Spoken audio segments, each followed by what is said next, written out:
views and opinions expressed in the following program are those of the program host and do not necessarily reflect or represent the views and opinions held by TCN TV Network Incorporated. Due to the social nature of this broadcasting channel, videos may contain content copyrighted by another entity or person. The TCN TV Network claims no rights to the said content. TCN TV Network cannot be held accountable for the copyrighted content. TCN TV Network is a messenger and sharer of information and strives to verify but cannot warrant the accuracy of copyrights or completeness of the information on this program.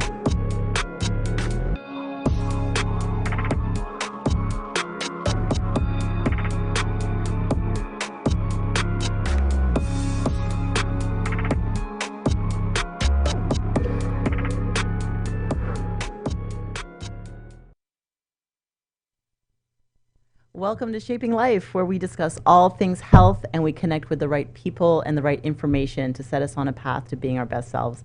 And I'm your host, Trish Curling. So today, again, I'm so excited every week. You guys know that, but especially excited today because I've got such a wonderful, wonderful human being here sitting with me. We have very special guest, Kettlebell Juggling Champion, Ajamu Bernard. So welcome, Ajamu. Thank you very much. You're welcome. Hi, everybody in the family. So happy to have you today. And I'm so happy that we're going to be talking about movement and all of the things that and the moving parts that go into that. Yeah, and I you love have that stuff. you have such a great philosophy about it. So we're going to dive into that. So just a little bit about Ajamu first. Ajamu is, as I mentioned before, a kettlebell juggling champion, professional kettlebell, TRX, and Pilates master trainer. He's a leader in the fitness industry whose career is centered around empowering people to improve fitness skills, lose weight, get in touch with their personal power. And Ajamu spends most of his time as a fitness trainer, a business development coach, and as a writer and fitness conference presenter. So quite the resume. So I love it. quite the resume, and I can't wait to dive into all of the things that you're involved in, Ajamu. So the first thing that I want to ask you about is, I read that you were born in Bahamas and that you had a very early start with fitness. So tell us about that. So, no, I was born in Toronto. Born in Toronto. But Okay, my mistake. Parents did the snippy snip, and so I was in Bahamas by age 5. Okay. And it was honestly kind of tough because my dad was my number one athletic influence. But I Okay. guess it was in me by then. So, Yeah. Caribbean islands. Yes. Love sports. Absolutely. specifically track. Absolutely. So yeah, I honestly wasn't much of a sprinter, but I turned out to be a long distance runner. Okay. And so by like 7, I was running the 1 miler, like the city 1 miler. Wow. Yeah, Okay. I came in it was top 3 in my age group. Wow. It Impressive. was in the top 20 at I don't think I was 10 yet, but it was pretty awesome. Incredible. And you also played a little basketball and tell us a little bit more about. So Bahamas was soccer and swimming. Oh my Okay. gosh, I did like a 2-mile ocean marathon. That was Wow. the biggest thing. How old were you at that time? I was 11. Oh man. Yeah, Okay. and swimming in the ocean, it was funny because in training practice, the hardest thing they would do was to actually get me out deep into the water where it was supposed to be, less. Right. But I was like, there's things out there I can't see. You can't know. Yeah. I would keep swimming like this. So I think I actually swam 2.5 miles. I was like, push. But yeah, that was fun. Yeah, I enjoyed the Bahamas a lot. And then, Okay. in Toronto, I was a basketball player. Okay. And I worked really hard. Ended up being a walk-on at Georgia State University. down in Wow. Atlanta. Okay. And between playing basketball down there and just growing up in a city like Atlanta as a young black man, that was a very Right. transformative experience for me. Right. Playing on the team, honestly, my heart and soul was in it, but it was really one of the most challenging things. It was a really big leap for me. Okay. Like I said, it was a walk-on athlete. So I went there. Right. I tried out for the team. I made the team. Right. And then, working your way to being a starter, it was a really big task. Okay. Okay. My biggest accomplishment there, honestly, was becoming, I call it the world's greatest practice player. Right. Yes. And Okay. It's Makes not sense. really a diss per se, but I had learned that everybody really does have a role. Yes. And yes, I'm trying to get ahead of the other person, but I can only do that by being committed to the team and how hard I worked. Right. And it was really kind of funny to watch that, even as somebody who was technically a bench warmer, how influential I was Yes. on the team Right. and the winning, because your habits are made in practice. Absolutely. And so Absolutely. my teammates will they tease me to this day. They're like, you're the worst guy to practice against. because the practice was my game. So I'm like, I'm going all out, guys. Yeah. Sorry. As you should, Yeah. you should, Yeah, right? yeah. As you should. That's the right attitude to have. Yeah.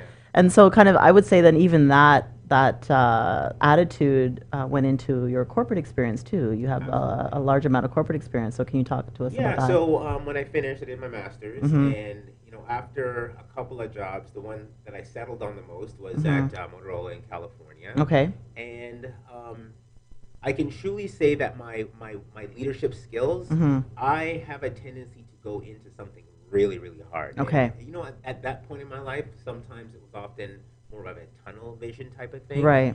But I had learned that the way I speak and the way I presented, Yes. and my energy and my communication style was as important as what I was doing. Right. And so at Motorola, as a marketing person, it was like, I would make great marketing campaigns, but it was the presentation of the campaign to Yes. the board, and getting the funding for whatever the project was. Right. Those were the things that really transfer over. So I talk to my kids and kids all the time about your character development as you do something. Yes. Because that's ultimately what's going to carry you forward. Absolutely. I couldn't agree Yeah. more. I didn't have the most successful basketball career, but I Right. really was able to leverage the connections Yes. and the habits I developed working to be successful into something better. And how amazing is that? I mean, I talk to so many people about that all the time, just about, and I've learned from even here at the station, just, that relationship building piece. So all of those things, how has that really kind of shaped you into where you are now in terms of being in fitness? So your corporate experience, that relationship building, like you said, the attitude, the ability to communicate, how has that all kind of come together now to take you where you are? So, I left corporate. I called it my first retirement. Yep. I was successful. Like, I was doing well. Right. I was making good money. Right. But I was not happy. That's it. That's the key, isn't it? I was honestly pretty upset. Yeah. Most of the time. Yeah. It was the irony was I was working in television industry. Right. And I didn't own a television at my house. Right. So I didn't really like television. If there's not a ball on the TV, the chances of me watching it are very Forget it. slim. No, basketball, football, something. Right. So I left with this vision Yes. of starting this basketball training center. Like the hoop Okay. That was one of my original ideas. Oh, when I first wow. came in. Okay. Yeah. Okay. So I worked at that project, and the things that helped me, Yes. being successful at a Fortune 500, working marketing plans, building project plans, doing the things that I had a lot of confidence as a business person. Okay. I didn't have as much experience Right. as I thought I had. Right. Over the years, I've learned that running a business and building a business are not necessarily the same thing. Okay, yeah. And that was a really big, humbling lesson for me to learn. Do you want to talk about that a little bit? That's actually an interesting point that you're making. Yeah, absolutely. Yeah, what's the difference, do you think? I guess there's two ways you can look at that. There was a book called E-Myth that Okay. I wish I would have read before I quit. Okay. And it talks specifically about, when you're in a job and you are mastering the skill or that part of that job, you have a tendency maybe to not recognize the power of the systems and the community behind you. Okay. And you may feel that your part that you're doing and your understanding of what's happening behind you have you feeling like you can do it by yourself. Okay. And Yes. there is definitely some truth to that. Sure.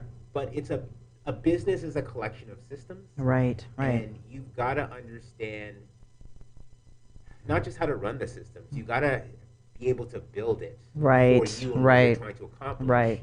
And I don't think most starting entrepreneurs get that part when they're getting started. That's a really key point. I'm glad you made that distinction. I want to get into, because in the next segment, we're going to build on movement, of course, and talk about that. So, just before we go to break, tell me what motivates you. Why do you get up and move every day?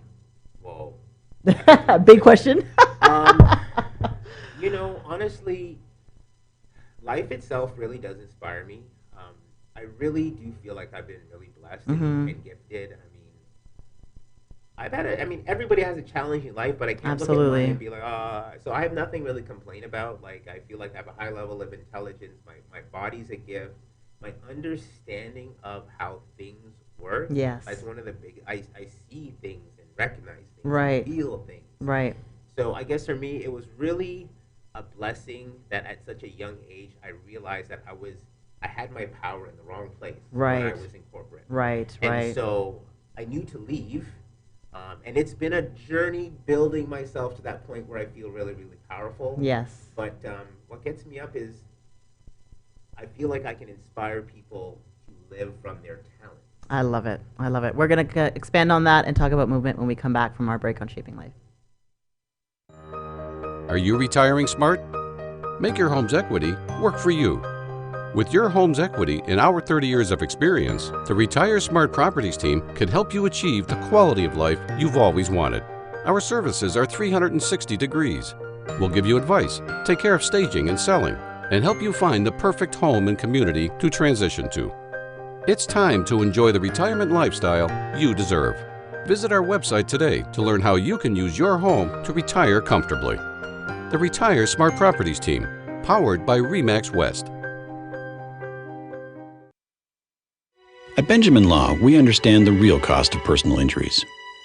As the victim of an accident, you may be the one who's physically hurt, but your main concern is that your family are the ones who will pay the price. Benjamin Law will be there for you, helping, supporting, and working tirelessly to resolve your personal injury case. Call 1-855-899-4878 or visit benjaminlaw.ca and let our family of lawyers help your family.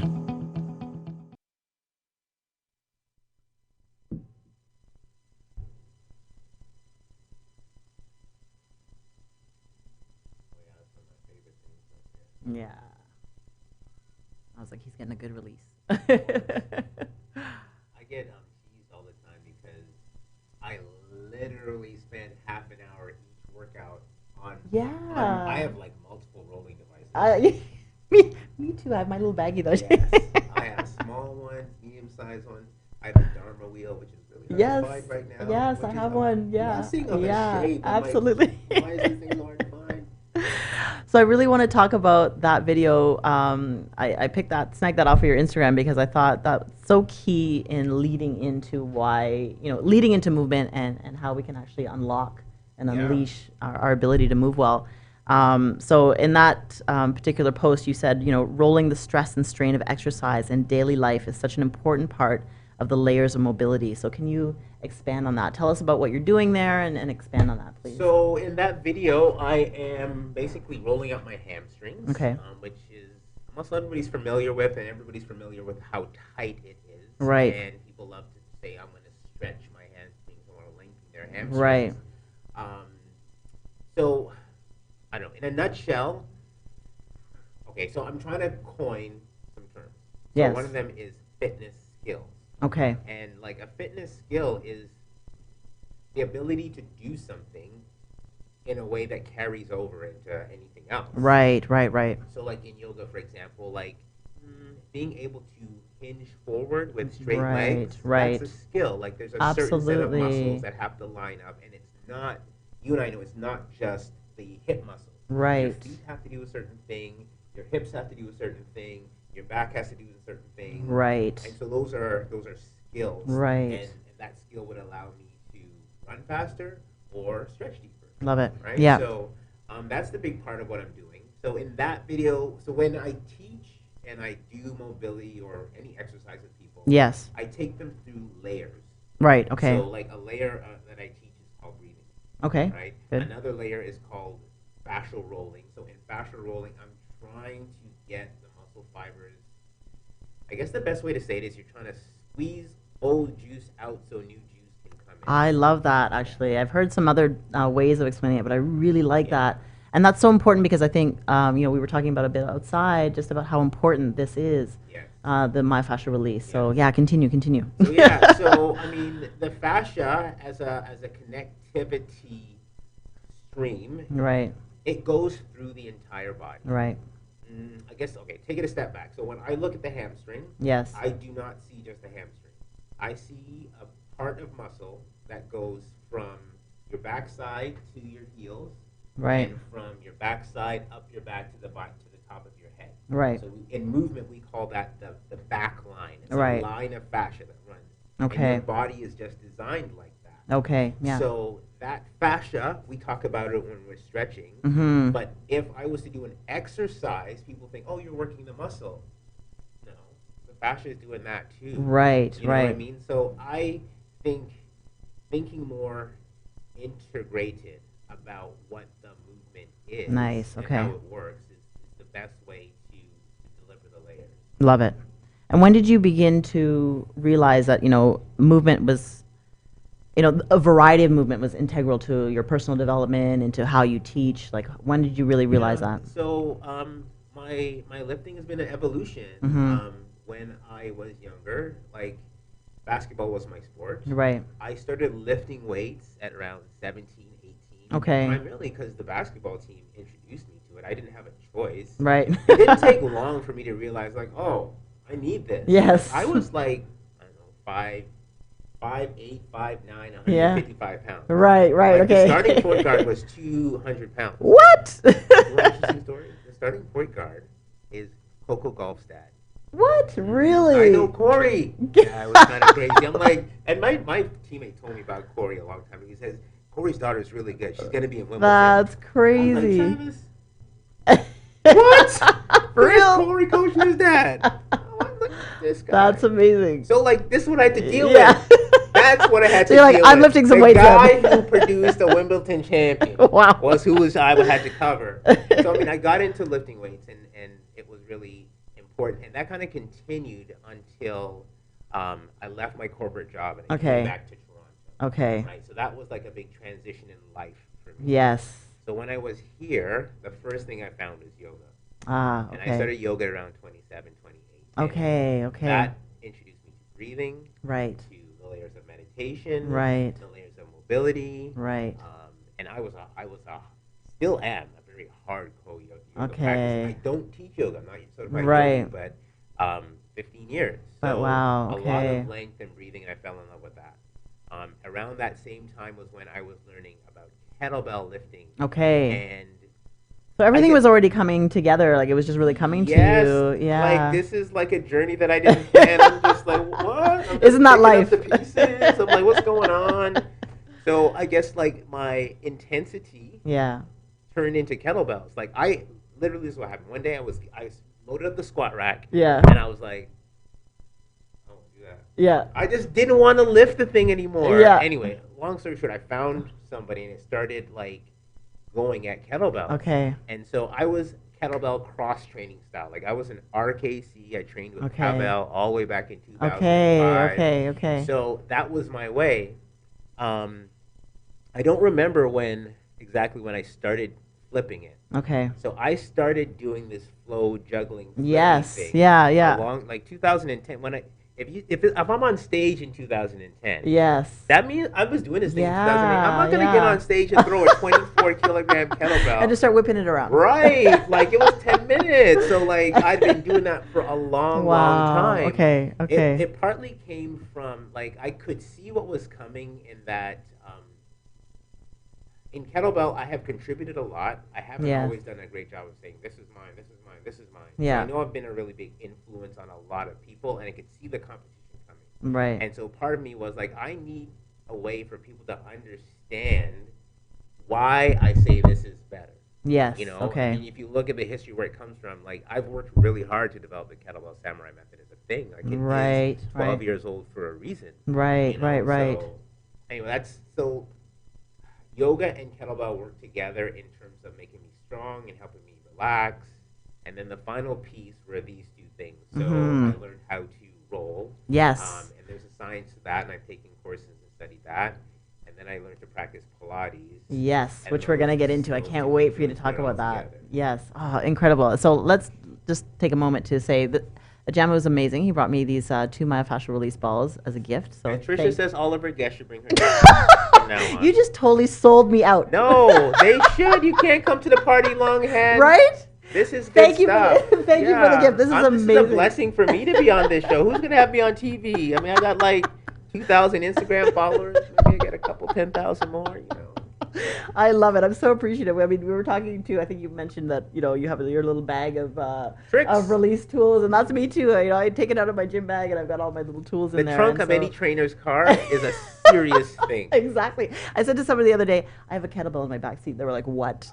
I have 4. I have Indian clubs. I have yoga balls, There you go. yoga mats, Exactly. rollers. I actually have 50 pounds of rocks right now. Oh my God, that's Yeah, crazy. because I'm working on something else.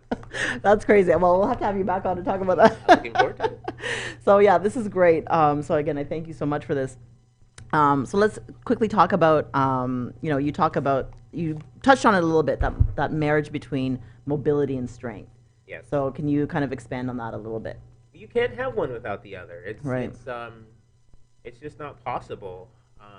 And I guess, when you're young and athletic, Yes. you don't really recognize how much mobility you're gifted with. Right. You know, Oh my you goodness. Take it for granted. Absolutely.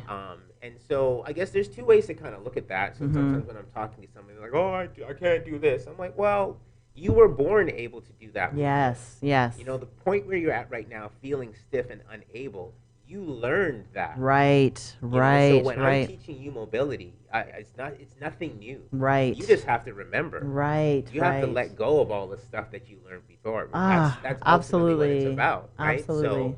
So, because nobody would say that Usain Bolt is not mobile Right. or Right. strong. You never claim that. Right. It's an interesting thing. Like, I read this article once talking about flexibility and response time and speed.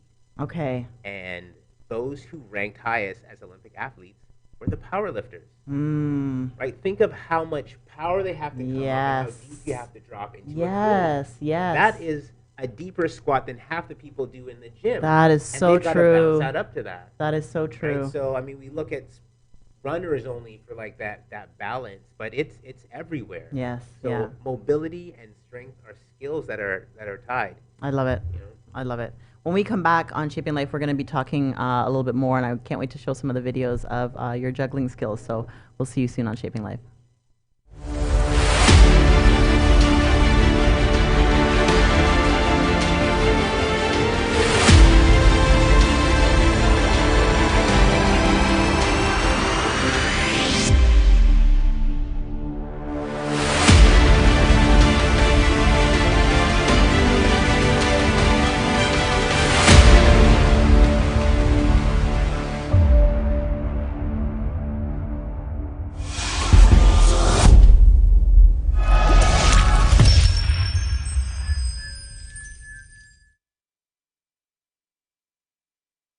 World-famous spiritual astrologer and psychic Pandit Sai is born to serve people. He's an expert on palmistry and horoscope. He can handle all problems and give Vedic solutions for business, job, love, marriage, husband and wife problems, children, personal, and many others, including depression. He also performs pujas to clear all sorts of obstacles. Call Pandit Sai and see changes in your life now. 647-766-1419. Located at 2895 Derry Road, East Mississauga, Airport Road and Derry.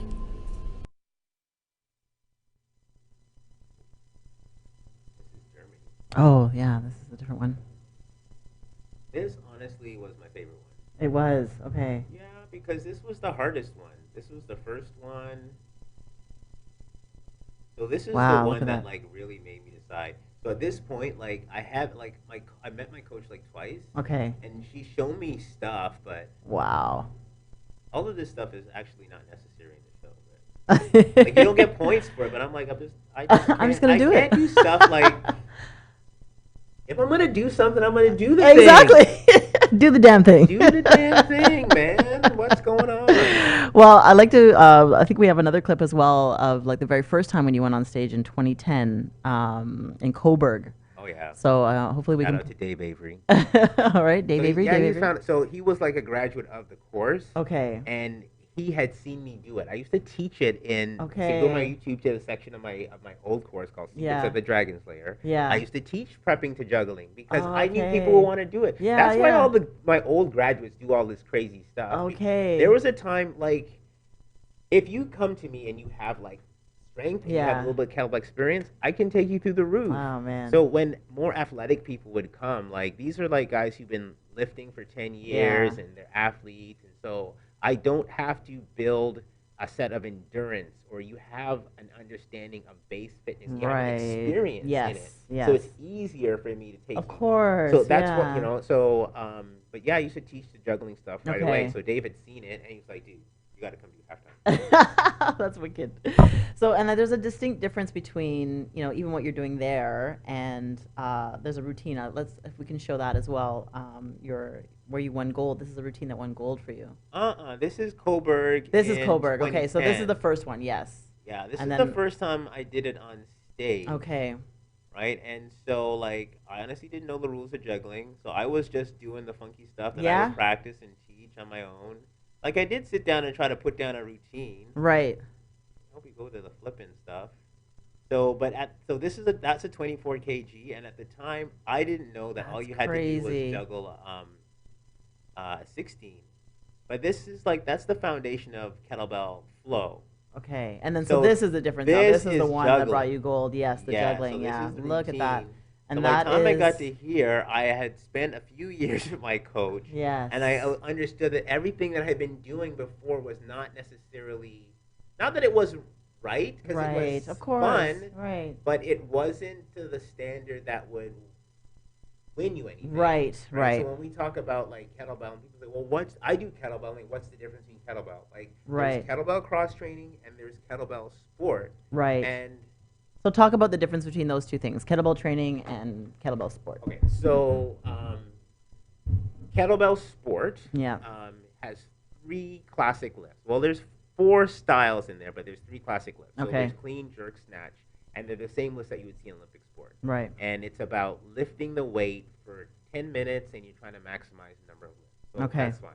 I think the key thing to understand is that kettlebell sports bells are different sized, or they're all the same size, and the reason for that is so you can emphasize technique. Okay. So the big difference between kettlebell sport and kettlebell lifting. Yep. Kettlebell sport, you're really training yourself. Okay. You are trying to get fit enough, strong enough, accurate and precise enough to do this thing over and over. Yes, okay. Right? So it's like training for kettlebell sport is not different than training for basketball or soccer. Right. As if you're going to go play a game. Like I will train, but when you see me on stage right there, that's game day. Yes. Right? So that's a different thing. Like I've got a 10-minute window to perform at my highest, right? And so that's a game changer that people who just train for fitness, I think sometimes they're like, well, I don't need to do that, so blah, blah, blah, blah, blah. Right. And so, okay, kettlebell cross-training, honestly, is anything else that you do with kettlebell. Okay. Is cross-training. From Turkish get-ups to windmills to circle cleans, like it's all made-up stuff. Right. It doesn't mean it's bad. It's just, there's no set of rules and parameters. Right, sure. So understanding and participating and winning in both of these things lets you be able to look, you know, and why do people train? People lift weights because they want to look, feel a certain way, okay? If you look at the people who have that strength and confidence in their body, the ones who do it well, they actually don't lift weights to exercise. Right. They lift weights because there is some other focus in their life. Absolutely. You know, absolutely. I'm a champion runner. I'm a champion swimmer. Right. I'm a champion climber. Right. I'm a champion CEO. Right. I'm a whatever it is. Right. The weightlifting supports that other thing. Absolutely. So what is it you're really lifting weights for? Right. The characteristics that come from lifting. If I run a lot, what do I get? I get a low heart rate. I get a certain type of metabolism, and I get a shape in my body. Right. Right. So I want the shape, but I also get a mindset. Oh my goodness, absolutely. You understand determination. You Absolutely. understand patience. You understand how to get through pain. Yes. That is what you're training. Yes. So I call that training character. Yes. So in kettlebell lifting, I know you don't want to compete. Right. But you need to understand the training character in inside the lifts that you're doing. Yes, absolutely. Right, Absolutely. and your training should bring out the training character, Right. even if you don't go for a medal. Right. If it's not doing that, then Well, like I you're think you're saying, maximizing the tool. exactly. In 10 minutes on stage, I mean, I was thinking like, you know, you can imagine the conditioning involved in that, and like you said, the process of that. So, you know, talk about that mindset. Talk about what's You know, involved in it's that. interesting. The 10 minutes, or like in a juggling show, it's 4 minutes. The Okay. 4 minutes is over like that. Yeah. So it's not that.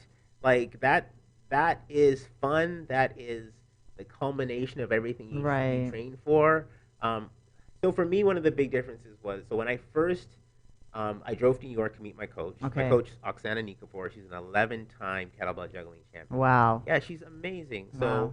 So after I met with her and I committed Yes. to doing the thing, Yeah. I'm practicing, but like there were throws and you just don't get it, and I'll try it tomorrow, Yeah, And I yeah. realized this try tomorrow thing is not working. I better step up my game. Yes. How did I step up my game? I bought the ticket to Germany. Okay. The minute I really. pressed pay, You're like, I'm committed. I have to do this. oh no, I get to the gym the next day, the same lift. All of a sudden, try tomorrow. Somebody says, "Oh yeah, Gretchen, you have to be on stage in 3 months." You know. Exactly. Wow, just Yeah. a different level of focus, a Right. different level of intensity. Right. You know, like to make a video for Instagram, you get how many takes? Yes. Yeah, exactly. So when I got to stage on Germany, oh my gosh. So I'm sitting there. So first of all, I thought it was supposed to be an international competition. It was Yeah. supposed to be a bunch of people there from like, whatever happened, like, I was only one. It was an entire kettlebell. It was a big one. There was like 300 people in the crowd. I'm Wow. in Germany. Like, they don't speak English. And they're like, it's like real Russian folks who've been lifting. Like, they know this stuff. Right. Anyway, so I'm there, and she says, "You still want to go?" I'm like, "I came. Of course I'm going to go." I'm so doing they this. literally reformed the stage, and they're like, "We have a special blah, blah, blah Wow. from Canada here, and Yeah. he's going to do a kettlebell juggling show." Like, this is where it comes from. Nobody over there juggles anymore. So she's excited because, like we want kettlebell juggling Yeah. to grow. Like, Yeah. kettlebell juggling is a sport, Right. you know? And so, anyway, that event, I dropped the bell quite a few times Yeah. on the show, but you know, to be there and center yourself Mhm. and perform in an individual capacity, Yes. Yeah. it was honestly a very empowering and Yes. freeing thing. Yeah. You know, and so it just to practice with a higher principle in mind sharpens your skill, and Right. it sharpens your character. Right. And character you can apply anywhere in life. Of course. Of and course. that to me is what training is about. I love it. I mean, you said it. I couldn't have said it better than that. I mean, right? Let's get into a little bit about your Pilates and your yoga. So, do you teach Pilates as well, or are I you? only teach Pilates. Okay. I actually don't teach yoga. You only teach Pilates. Okay. I practice yoga, like I consider myself a yogi. Absolutely. I mean, for lack of, yeah. Absolutely. So I 15 mean, years. yeah, yoga was my my first love. Right. And I practice a lot of different styles. Okay. Today, I have studios that I practice at. Like there's a teacher you like to go to and stay or Absolutely, whatever. of course. But honestly, the biggest, most of my best practices on my own right now. Okay. Yeah. You know, I like everything. I fell in love with Bikram for a while. Right. I thought his was just challenging. Yes. It felt, you know what I mean? And honestly, very complete. Right. Right. Um, Talk about Bikram just a little bit, just for those of people Sure. who don't know so what Bikram is about. as I understand it, is the founder of this idea of hot yoga. Right. So if you study yoga, you Mhm. understand that there's a primary series, there's a way that this has been taught, and we're really far from that Right. nowadays. Right. So what I look for is structure and completeness. Okay. So what I like about Bikram Right. is that it is the same 26 postures Right. every single class, no matter what. Right. Bikram's kind of extreme. Yes. You do know that it is the same cueing every single Yes. time. Oh my gosh, I've never heard anything like this. So when I was in Germany now, so I want to do a yoga day because I'm Yeah. practicing. Bikram studio, not a problem. At least she's like, I'm going to do the class in Germany. I'm like, but this the same 26, right? Yeah. He's like, yeah, I'll be okay. Okay, let's go. Yeah, exactly. Go to town on German. I know what's coming. But there's a completeness in how he thinks it, because he really was a yoga expert. Right. You know, so today a lot of people get to mix and play, and I understand that there's benefits to mixing and playing. Absolutely. But there's a science and a theory that's older than you. Certainly. That I think you really got to go into before you can get to your own level. Certainly, certainly. I love it. Okay, when we come back on Shaping Life, we're going to get into a little bit about Ajamu's TRX training, his book, and also some of the other projects he's involved in. Are you retiring smart? Make your home's equity work for you. With your home's equity in our 30 years of experience, the Retire Smart Properties team can help you achieve the quality of life you've always wanted. Our services are 360 degrees. We'll give you advice, take care of staging and selling, and help you find the perfect home and community to transition to. It's time to enjoy the retirement lifestyle you deserve. Visit our website today to learn how you can use your home to retire comfortably. The Retire Smart Properties team, powered by RE/MAX West.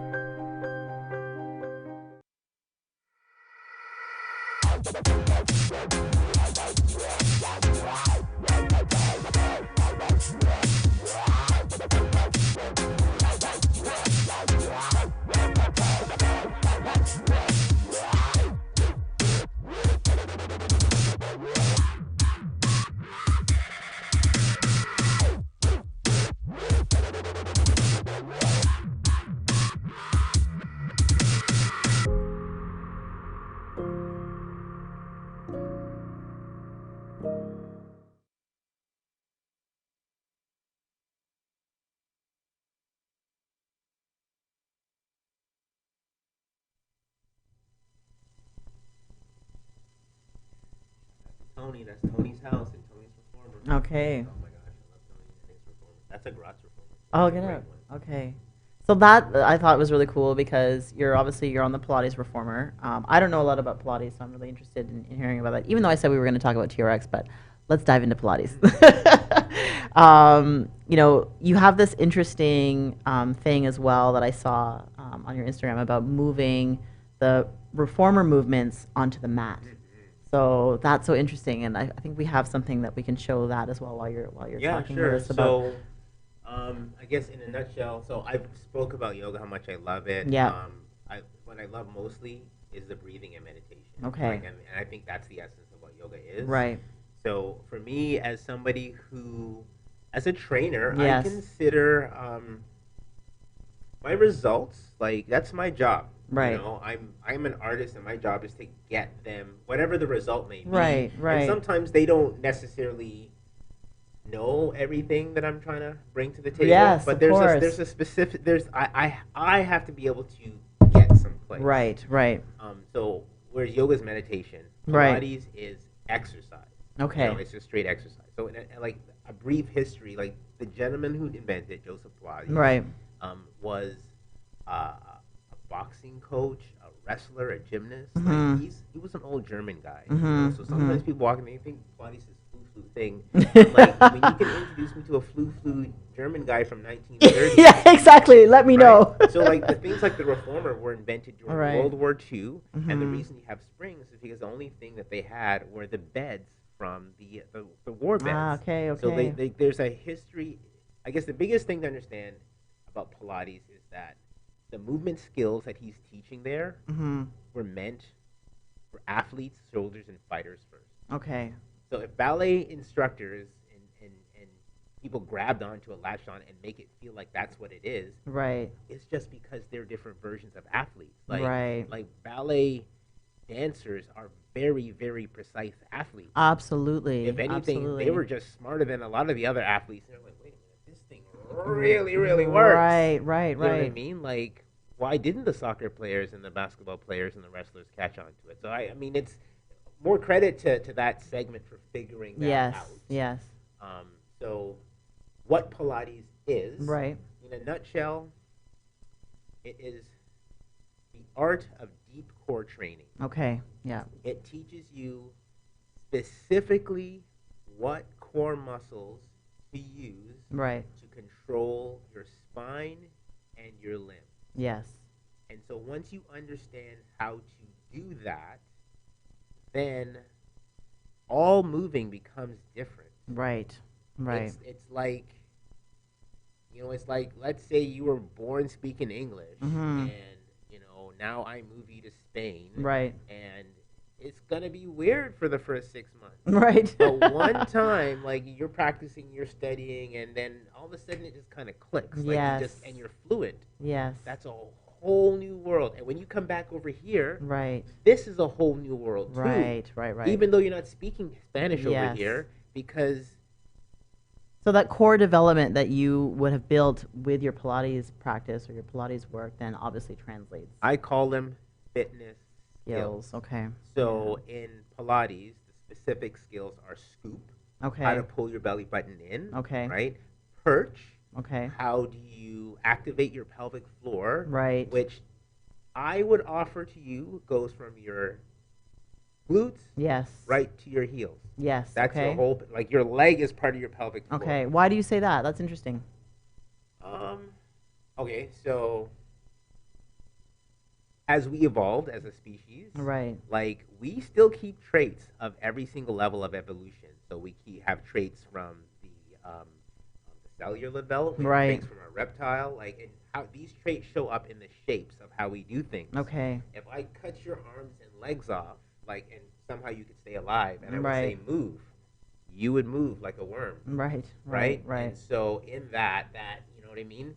So when you sit down and you sit up, Mhm. and I say get up tall, and you squeeze your glutes to Right. lift up, Right. so your legs really are just an extension of your hips, Right. because their only purpose is to take this torso Right. where the mind tells it to go. Right. Right. Right? That's right.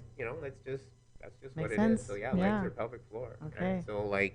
So scoop and perch, and that's Okay. how you get the lower half of your body, and then the upper half of your body is pinch and cinch. Okay. So how do you bring your rib cage Yes. in, and how you pull your shoulder blades down your back, Right. Right. right? And Which again is such a cue that you use in yoga so much, cinching in the waist and drawing everything away from the ears, shoulders away from the ears. so for me, the big difference between, so I still practice them both together. Okay. And why I keep them separate is because, Pilates it's very specific about the skills. It's really just that. Right. Whereas Right. yoga is a whole bunch of other stuff. Absolutely. But I need that to make it do better. Right, So right. I do Pilates and I get really, because 45 minutes of just scoop, perch, Wow. and cinch, with Yeah. just movements around. Right. You get really, really good at this. Right. When I go back to my yoga mat, Right. and they're like spread and ground, while Yes. everybody else, I'm like pop, pop, pop, like, because I've been doing it, like, Right. you're trying to feel it, like, I literally do my Pilates before I go take a yoga class. You do? Okay. Yeah, because then the makes muscles sense. are on. Yeah, they're like, ready. Yeah, they're ready to absolutely, go. I do absolutely. Pilates before I go play soccer. Yeah. You know what I mean? So my yeah. muscles are on. right? Absolutely. You also do a little bit of acro too, so I've seen that you do Yes, some acro yoga. So I do. yeah, so My partner, my business partner, my girlfriend partner, we practice Love it. acro yoga. love it. Honestly, we do this and show this. It's a lot of fun, like, Yeah. on multiple levels, like relationship building, bonding. Absolutely. communication.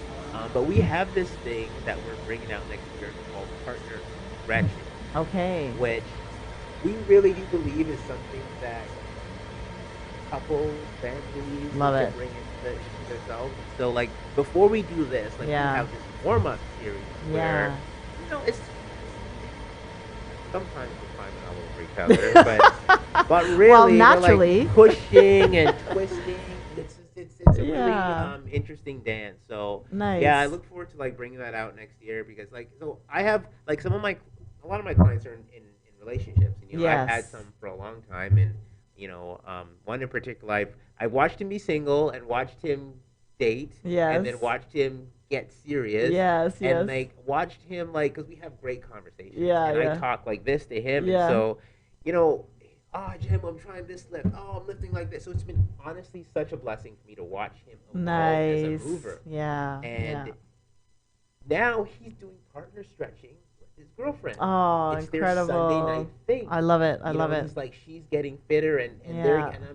and like, there's stretches that you cannot do on yourself. Yeah, yeah, absolutely. Right? And so to have a partner, Absolutely. your partner, understand your body Absolutely. and do it. So that's a big thing we're looking forward to launching next I year. love it. Okay, I'll definitely want to Yeah, hear. Yeah, yeah, hear for more sure. about that. That's great. I want you to, before we go, because this is really important too. I want you to talk about your Unconventional Man online training program, because that's Yeah. huge. This is for you So- men out there to listen up. Yes, So please. So I mean, I teach Pilates, and it is harder. It is different okay, to teach Pilates to men and women. It's hard to do a class with both okay. because Why do you say that? we're very different body types. Yeah. Like in a nutshell, guys tend to be very tight in their hips, and Right. knees, and feet. Right, Ladies are not. right, Guys tend to be very strong in their upper back bodies. Right. Ladies are not. right. And so, what you're good at naturally what is different from what he's good at. Sure, sure. So I. Generally speaking, of course, we always have to Yeah. This is a give bit those of a criticism. but- disclaimer Sure. All right, come for and see those me. people that are Yeah, like come on. So I guess in a nutshell, like I feel like men in general in this world are not getting that level of attention. Like fitness, I feel is really skewed towards females. Like, if Okay. you look at the group fitness classes, if you look at almost everything. Sure, that's that's very who goes, female-oriented. yeah, Absolutely. absolutely, And they're the ones yeah. who spend, and that's why. Absolutely. And so sometimes, like, you'll see guys on the floor, they'll comment on, "Oh, Jem, you move so well, you look Right, so well." right. And I say, "Okay, fine. Like, you are 45 now. You've been in the gym regular. You're doing the same workout you did when you were 25. Yes. Oh my goodness. You can't tell Yeah. me anything else in your life that you're doing at 45 that you were doing like you did at 25. That's so true. Except for your workout. You know what I mean? Yeah. So there was a time in your life where that strength and push Right. was really, really important. Right. But as you get older, that should come down and the mobility starts to increase. Absolutely. I So love that's it. what the Unconventional Man is about. It gives the different layers for people to learn how to breathe properly, how to roll properly, how to stretch properly, and finally I teach them how to do Pilates. I love it. So how can we find that quickly? How do we get YouTube, access The to it? Unconventional Man. Okay. You can find me online at Just a Jam. It was my main page. Yes, but I put the have links a, on I have the an yeah. Unconventional Man page as Wonderful. well. Good. Oh, Ajamu, we're out of time, but I have to thank you so much for being here today. Thank you again for the lovely gift. People learn when you come to the host. Yes. But thank you so much for sharing all your Thank you. expertise. I would love to hug on TV. Yes, absolutely. Oh, Of yeah. course we can hug on TV. See you next week on Shaping Life.